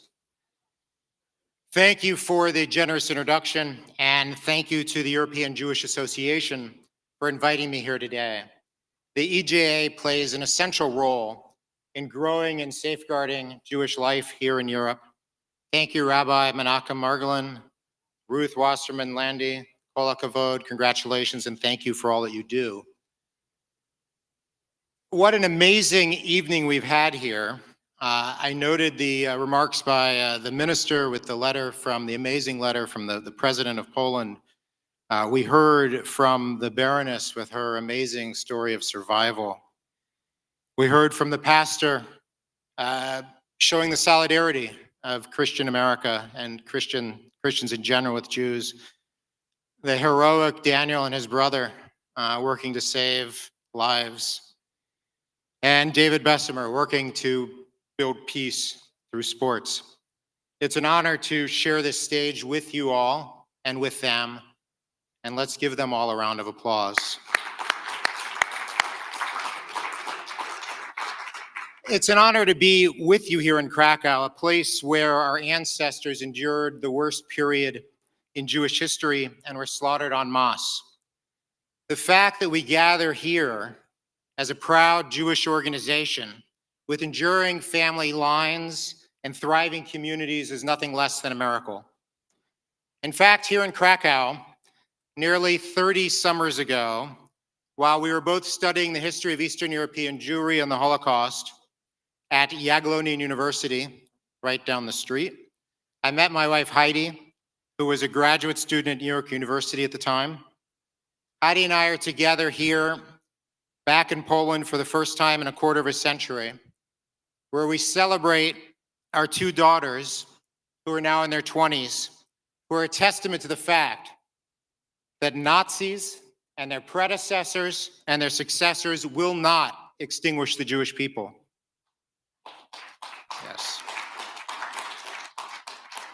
We gather at yet another existential moment in Jewish history. The last time I addressed the EJA was in Zagreb on October 11th of last year, just 4 days after October 7th. I had been in Jerusalem, in the old city of Jerusalem, at the Kotel, at the Western Wall, to celebrate Simchat Torah and Shabbat on Friday night, October 6th. It was a joyous and thrilling time, with many Torahs and much dancing and merriment. And then literally just a few hours later, I was awoken by sirens in the old city of Jerusalem and soon learned of the October 7th massacre and the deadliest day for the Jewish people since the Holocaust. Since that day, we have had no reprieve from the fear and grief that has been foisted upon us that day by the Hamas terror army and its supporters. We've known no peace, with wars raging on each of Israel's borders, with global anti-Semitism reaching levels not seen since the 1930s, and with more than 100 of our hostages still being held in dungeons in Gaza. And Daniel, we all stand with you and the people of Israel to demand the freedom for Yosef and 100 other innocent Israelis who are being held hostage as we speak. The brutal murder of 1,400 Jews, most of them civilians, engaged in mundane, life-affirming acts of domestic existence, conjured up the black and white images we saw in some of the videos here of ghettos, forced expulsions, cattle cars, and selection platforms. The celebration of that massacre throughout the world was even more shocking. While it is no secret what Hamas would do to Jews if the opportunity arose, to see our neighbors and classmates on social media and at pro-terror gatherings was beyond our imagination. Rather than bow their heads in shame, anti-Semites around the world felt exhilarated and emboldened. After October 7th, we turned to our traditional allies, to our left and to our right, and shockingly, many of them were not there. So I say thank you to those of you who were there and still are there. We know you are our friends and we appreciate your righteousness. We watched in horror just weeks ago as Jews were hunted down in the streets of Amsterdam, beaten into unconsciousness, and told to hide in their hotels. This modern day European pogrom, and yes, Amsterdam mayor, it was a pogrom, came shortly before the 86th anniversary of another, Kristallnacht, the Night of Broken Glass in 1938. Enduring is not a passive act. In one respect, though, in the years since October 7th, we are witnessing a beautiful resurgence of Jewish life and identity. Many Jews around the world are attending Jewish events, are going to synagogue, are wearing Jewish symbols, celebrating Jewish holidays. These are active acts of continuity. In another important aspect, the battle against anti-Semitism has turned many American Jews into warriors at city council deliberations and school board meetings. We've lit up congressional switchboards and filled the White House mailroom. The spiritual vigor and organizational strength of American Jewry rose to meet the moment and will continue to ensure that Jewish life in the United States, in Israel, and around the world remains vibrant for generations to come. For years now, much of our communal advocacy has centered around promoting the IHRA definition of anti-Semitism, which we heard so much about this afternoon. In the past 5 years, 38 of our 50 United States have adopted the IHRA definition, an unimaginable feat of grassroots lobbying and education of our elected officials. Our federal Department of Education has incorporated the IHRA definition into anti-discrimination investigations, and it's key to protecting Jewish students on college campuses. The Combating Anti-Semitism movement recently released a bombshell report finding that American states that have not adopted the IHRA definition are more likely to have larger amounts of Jew hatred on their university and college campuses. The data bears this out. The IHRA definition is key to educating about and identifying and ultimately reducing anti-Semitism. We must continue to advocate for countries, localities, and other institutions to adopt the definition. And in fact, we have a new tool to do so in the global guidelines for countering anti-Semitism. The guidelines were developed by our special envoys to combat anti-Semitism, led by our US Ambassador, Deborah Lipstadt, and were launched in Buenos Aires in July at the anniversary of the Amia bombing. They've now been endorsed by more than 40 countries, including many in Europe, and provide common practices, best practices to adopt. Critically, the guidelines include the IHRA definition as a vital tool to help governments and agencies understand the inextricable link between anti-Semitism and anti-Zionism. They also offer suggestions to appoint national coordinators to collect data on incidents and perceptions of anti-Semitism, to educate on Jewish culture and the Holocaust, and to engage with social media companies. We all must act as ambassadors for both the IHRA definition and the guidelines. Anti-Semitism remains with us. This oldest hatred is also the most persistent. But as we contend with unprecedented threats to Jews around the world, we can take solace in the fact that we are more organized and impassioned than ever. And we also have a means of self-defense, namely the State of Israel, which the Holocaust and October 7th proved to be vital to Jewish survival. From the exiles the Jewish people have endured from the land of Israel, to the pogroms of the shtetl, to the Holocaust, to the Amia bombing, to the Sbarro bombing of the Second Intifada, to October 7th, and to many more dreadful days, we are bound to each other, to our ancestors, by these tragedies we face and the resolve that we display as we endure. History shows that we are only strong when we are united and unified. That when we are united and unified, we survive and we thrive. Let us come together as one to build a stronger and more unified future. And again, let me thank those of you who are not Jewish for standing with us during these trying times. Your friendship, your righteous allyship mean the world to us. Thank you very much.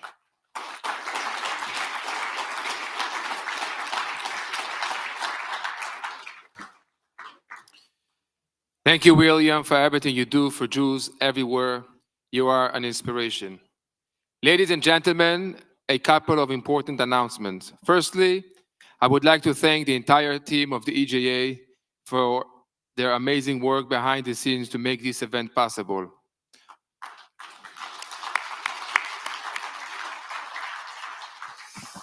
Also, to Kaplan production team for their amazing organization.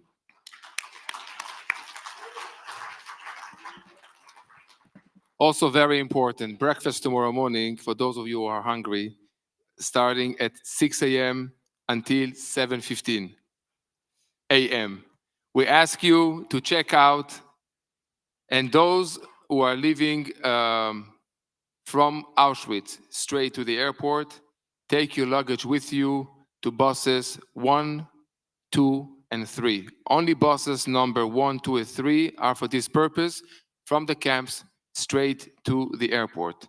Everyone else returning to the hotel can take any other buses. The buses will depart from the hotel to the camps at 7:30 a.m. sharp.